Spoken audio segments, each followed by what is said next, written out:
Bonjour à tous. Avant d'arriver au spot en haut, fatigué. Je viens de marcher 15-20 minutes. Normalement on met 45 minutes pour monter, mais si on y va sans regarder les arbres, ça se fait tout seul. Donc juste avant de vous montrer les images, je voulais parler vite fait du fait que là où je vais voler, c'est une zone protégée. Mais attention, parce que il existe à peu près une dizaine de sites protégés, mais pas tous sont interdits de survol. C'est-à-dire sur les dizaines, il y en a 2 ou 3 où tout ce qui est parc naturel, protection d'animaux, et j'en passe, on ne peut pas survoler. Donc ici, c'est plutôt une protection de l'environnement, de la végétation, c'est-à-dire pas le droit de construction, pas le droit d'exploitation de mines, parce qu'il y avait une ancienne mine ici. Donc voilà, tout ça pour dire que ne vous inquiétez pas, là où je vais voler, c'est autorisé. C'est pas pour ça que je vais faire n'importe quoi non plus, vu qu'on va pouvoir peut-être croiser des chamois, des vautours, peut-être un ours, parce qu'il y en a beaucoup, d'où le fait que je prenne un bâton pour lui faire peur au cas où. Mais normalement ça devrait le faire. Bon voilà. Oui, j'avais oublié de dire 2 mots. C'est important quand même. Donc là-haut on est au cirque d'Anglade. Donc là je vais monter un peu plus qu'il y a 10 secondes.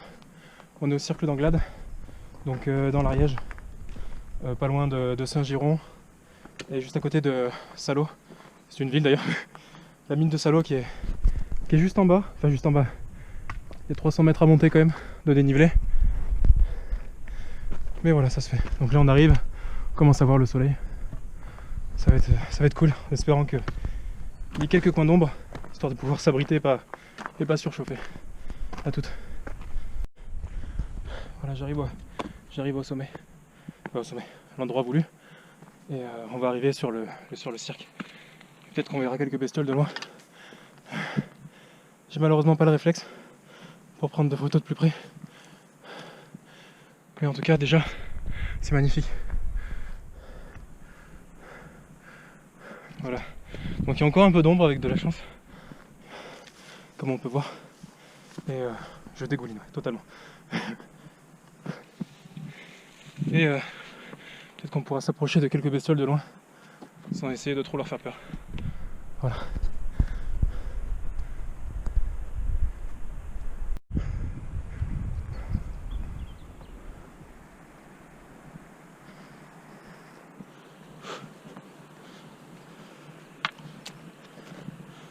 Oh, la dernière fois que je suis venu, c'était en hiver et c'était totalement glacé.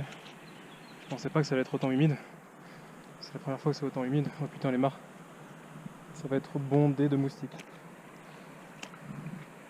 Essayons de ne pas tomber à l'eau. Au premier abord, je vois pas de bestioles. Mais bon. Ouais. Avant de continuer de faire des images, donc je vais aller boire un coup. Et je vais essayer de me mettre dans un endroit plutôt sûr et un peu ombragé. Parce que entre les bestioles, les temps, les trucs qui rampent par terre et les ours qui peuvent venir juste là, parce que eux m'entendent mais moi je les entends pas, il va falloir faire gaffe, mais ça devrait le faire. Magnifique.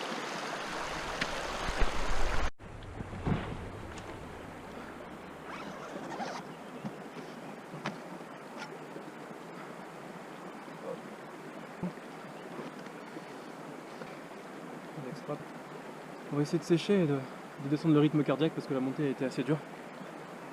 Ce serait dommage d'arriver en haut et de ne pas profiter pleinement. Voilà, donc je prépare ça et ça décolle direct après.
je me chie encore trop, c'est pas... Avec la chaleur, le tout, je me chie trop. Mais bon, c'était cool quand même, je pense qu'il y aura de belles images. Voilà, donc là je vais ranger. Donc voilà mon matos avec lequel je vole. Sur la redescente, je dirais peut-être 2 mots là-dessus, sur ce que j'utilise. Voilà, donc je viens de finir la session. Personne. C'est bien et pas bien, parce que ça ferait du bien de voir des gens un peu venir marcher ici. Plutôt que de rester dans la ville et de se balader dans les magasins. C'est pas la même chose quand même. Ouais, en tout cas, super session. Pas encore serein parce que il y a des choses sur lesquelles, par exemple sur la connexion, des fois les pertes de GPS, on est dans un endroit assez escarpé, assez confiné. Du coup, des fois, on perd les satellites, du coup, le rescue se désactive, bref, ce genre de choses. Du coup, il faut toujours faire un peu gaffe à tout. D'où le stress qui s'est ressenti un peu quand même, c'est la première fois que je fais ce genre de vol.